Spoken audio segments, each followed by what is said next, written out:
সংস্কৃতি ফিরিয়ে আনতে চাই। প্রিয় বন্ধুগণ, আমরা দেখতে পাচ্ছি বগুড়া এলাকার যে সিটি কর্পোরেশনের কথা থাকলেও বগুড়া এলাকার অপরিষ্কার অপরিচ্ছন্নতা এখানে নাগরিকদের ভোগাচ্ছে, নাগরিকরা নানান সুবিধা থেকে বঞ্চিত হচ্ছে। আমরা চাই অনিতে বিলম্বে বগুড়াবাসী যাতে সকল নাগরিক সুবিধা পায় সেই ধরনের ব্যবস্থা নিশ্চিত করতে হবে। জাতীয় নাগরিক পার্টি বগুড়াবাসীর সকল নাগরিক সুবিধার জন্য লড়াই করবে। প্রিয় বন্ধুগণ, আমরা এই বগুড়া এসে শুনতে পেয়েছি যে এই বগুড়ার প্রশাসন নিরপেক্ষ আচরণ করছে না।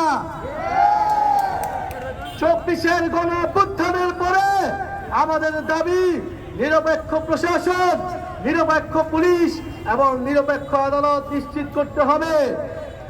যদি কেউ সেই পুরনো কায়দায় দলবাজ প্রশাসকদের মতো আচরণ করে তার পরিণতিও ফ্যাসিস্ট মুজিববাদীদের দোসরদের মতোই হবে।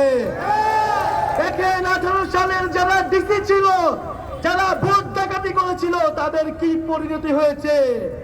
যারা 18 সালের নির্বাচনে নির্বাচন কমিশনার ছিল তাদের কি পরিণতি হয়েছিল।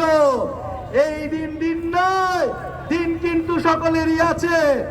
এই গণঅভ্যুত্থানের 1 বছরের মধ্যে যদি আপনারা ভুলে যান ছাত্র জনতার ক্ষমতা কতটুকু, তাহলে আপনারা আবারও ভুল করছেন।